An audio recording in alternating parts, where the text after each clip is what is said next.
600. 600 daw yung pamasahe, bali tig to 200 tayo. 200. Wait lang.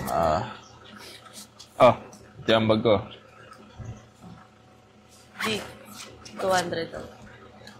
Ay, be, wala akong cash eh. Ganito na lang. Bigyan na lang namin sa yung 400 tapos bank transfer mo na lang kay Kuya Uji.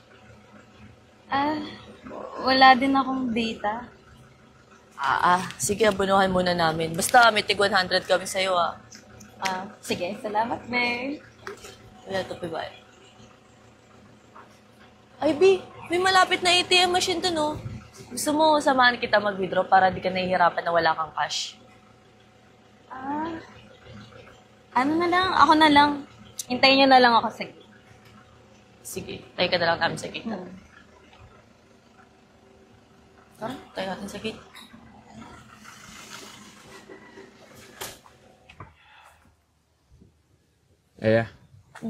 Sobrang makakalimutin ba talaga yun si Vic? Kahit sa office, kapag kakain tayo ng lunch, lagi na walang dalang pera. Ewan ko ba dyan?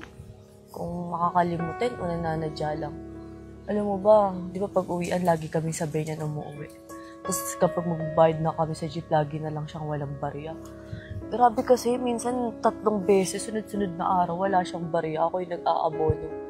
Siyempre, kahit sabihin mo 20-20 lang yun, kapag umabot ng 1 linggo, 100 din yun. Kung maalam kung tama na siya yung sinama natin dito sa bakasyon eh. Well, dito natin malalaman kung talaga bang makakalimutin yung nanadya. Ay, guys! Naku, offline yung ATM. Hindi tuloy ako maka-withdraw. Kakaasar. Kayo na lang muna. Pagdating naman natin sa Manila, mag-withdraw ka agad. Tara na? Tara, pasok na. Really excited na ako. Deserve natin tong quick vacation.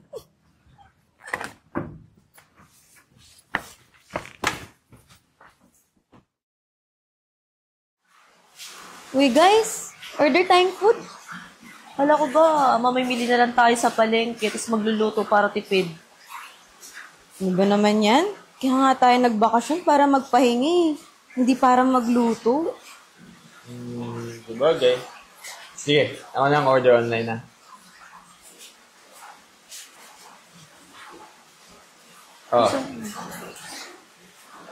Vic, Order. meron kami siguro 500 dyan, no? Sige, mamaya na pagdating ng rider. Antay ko na sa labas, ha? Sige.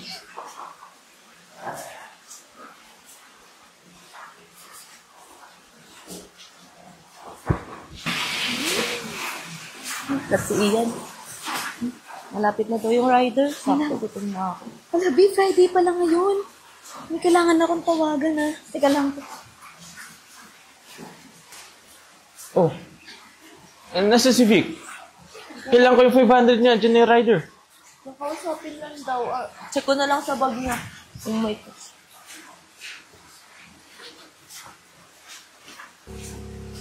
Walang cash na Victoria.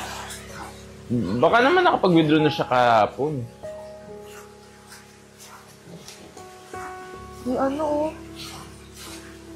nakaraan pa siya nag-withdraw nung sa Manila tayo. Ba't sabi niya sa atin, wala daw siyang cash? Ano nga ba yung sinasabi ko eh? Baka nga ngayon, eme-eme na lang yun na may kausap siya pero wala naman talaga. Para pagdating ng rider, tayo na naman yung mag-aabono ng 500. Ay naku, parang pa kaya natin ito. Hindi, wag na. May naisip ako.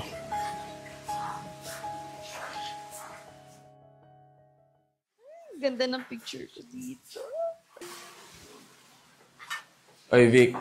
Nabayaran ko na yung upa dito, 6,000 yun. 2,000 dito kay Ea, 2,000 din sa'yo. Ana. Di ba nga sira yung ATM kahapon? Paano ko makaka-withdraw? Wala nga akong cash. Alam mo, ang dami mong dahilan. Anong wala kang cash? Nakita ko nga dyan sa bag mo, ang dami-dami mong cash. Ano ka nagsasabi mo? Victoria, pwede ba? Tama na nga yan. Alam mo, napapansin na lang namin palagi. Lagi ka na nagdadayan, lalong-lalo na pag may bayarin. Samantahan nakita namin dyan sa bag mo, meron kang withdrawal slip tsaka dahil mo dalang pera. Alam mo, kung wala kang balak mag-ambag, sana hindi ka sumama sa trip na to. Dapat maging patas ka. Dapat lahat tayo dito may ambag. Alam mo, V, tapusin na natin to, okay? Anong gusto mong mangyari? Magbabayad ka ba ngayon, uwi na tayo bukas? Di pwede na kami palagi nagbabayad ng ambag para sa'yo. Oh, eto. Yan yung pambayad. Huwag niyo naman ituring ako na parang wala akong dalang cash. Hindi kami galit sa UB. Pero sana dapat honest ka. Dapat tulungan tayo dito. Sige na. Oh, pasensya na guys. Naisip ko din na tama kayo. Hindi ako naging patas. Ayos lang yun. Isang importante, natutunan mo yan. Tsaka hindi yung iniisip mo palagi yung sarili mo. Lalo na ganito yung setup, oh. Kaya nga, kung may problema ka o pinagdadaanan ka, sabihin mo sa amin agad. Maintindihan ka naman namin. Sige. Promise guys, babawi ako. Sagot ko ni pamasahin natin tsaka lunch pag-uwi. Yun na, tara na. Enjoy na tayo dito. Drama yun. Oh, ano? Order na kayo.